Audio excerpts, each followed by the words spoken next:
Hello everyone! Welcome to Sunday School for today. I hope you've all had a great week. I'm going to start our lesson right off by asking you a question. Is there a famous person that you would love to meet? It could be someone you've seen in a TV show or a movie. It could be a musician, a missionary. It could be an author of a book that you love. It could be a sports player.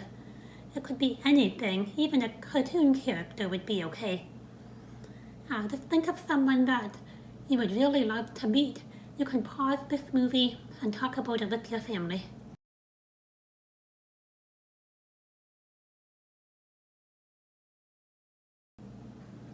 I would love to meet Grace Vanderwall. She's a famous ukulele player. I'd like to meet Mary from the little house in the big woods. I'd like to see Rapunzel. I'd like to meet Paul, the guy who wrote a lot of the New Testament. I'd like to get his take on Christian living today. That was awesome. We might never get to actually meet any of these people, but there is someone famous that we get to spend time with every day. It's God. I bet you guessed that. God is always with us, and he's more famous than anyone on earth. We might not always see him, but he's always there. And with the help of Mr. Derek, I'm going to tell you a story from the Bible when someone realized that. Today's story is about how God is always with us, even when we can't see him. Once upon a time, in Bible times, there were two countries who kept fighting, Israel and Aram. Israel, as you probably know, was full of God's chosen people. At this time, there was a prophet named Elisha who was hanging out with God's chosen people. That's not the same as the Elijah you learned about last week. Remember the Elijah who prayed for God to send down fire on a bull? Nope, not him. This one is Elisha. He was the prophet who came after Elijah. A prophet is someone who serves as the voice of God. Well, Israel and Aram kept fighting, but Israel kept winning. Israel had a big advantage because God was on their side. You see, every time the king of Aram had a great battle idea, like a new strategy he wanted to try or a sneak attack against Israel, God knew what his idea was, and God told Elisha. So then Elisha would tell the Israelite king, and the sneak attack wasn't a surprise anymore. The plans of the Aramites were foiled. The king of Aram was getting pretty frustrated. Every time he had a great idea, the Israelites were one step ahead of him. How was Israel doing it? He thought that maybe there was a spy among his own army, but his men told him that wasn't true. They told him about a man of God named Elisha, who was telling the Israelites all his secrets. Well, the king of Aram was furious. He wanted to take Elisha out of the picture. He found out where Elisha was staying, and he sent his army, horses and chariots, to surround that city. The whole army went there at night, and by the time the sun rose, they were all around the city. In the morning, Elisha and his servant got up and went out of the city. They saw that the Aramite army had surrounded them. Elisha's servant was terrified. He said, "Oh no, my lord, what shall we do?" Elisha wasn't worried. He told his servant, "Don't be afraid. There are more with us than with them." Now the servant might have been confused at this point.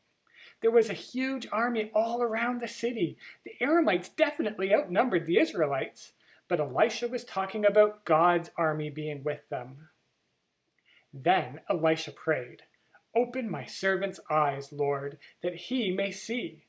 And then the servant looked, and suddenly he could see what he couldn't see before. Standing all around them were horses and chariots of fire. It was God's army. The whole time they had been surrounded by an angel army, and Elisha's servant didn't even know it. God was with them, even though they couldn't see it. And God is always with us, even though we usually don't see him. Wow, wasn't that an awesome story? I love that all along God's army was there, and nobody but Elisha even knew it. You know, there are more invisible things than just God. In fact, there are a lot of invisible things out there that are real, but that we can't see. I bet you can easily think up of some of them. Why don't you try pausing the movie right now, and you can talk with your family about a few things that are real, but that we can't see.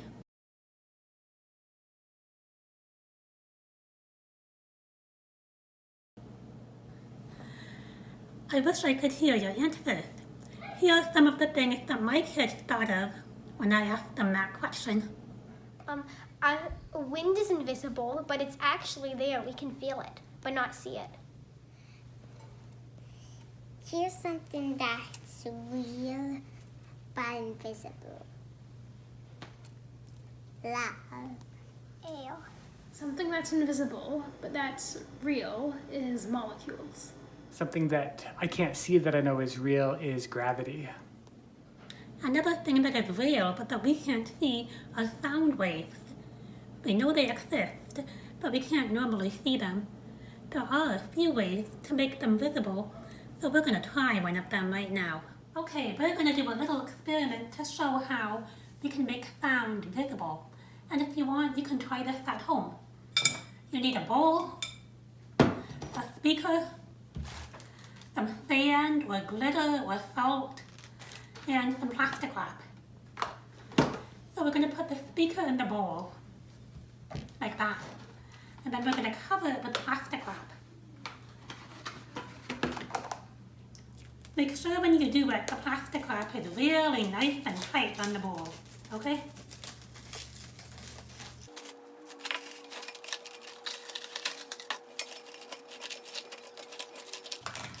So I've got my plastic wrap really nice and tight on top. And now I'm going to have Mr. Derek turn on the music. And then I'm going to take a little bit of sand and sprinkle it on top. Okay? Go.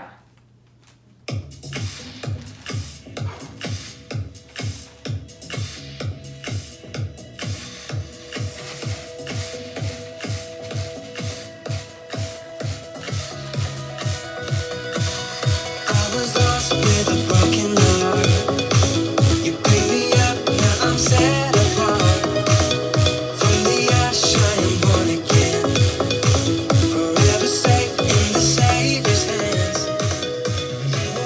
Isn't that cool? Wasn't that cool?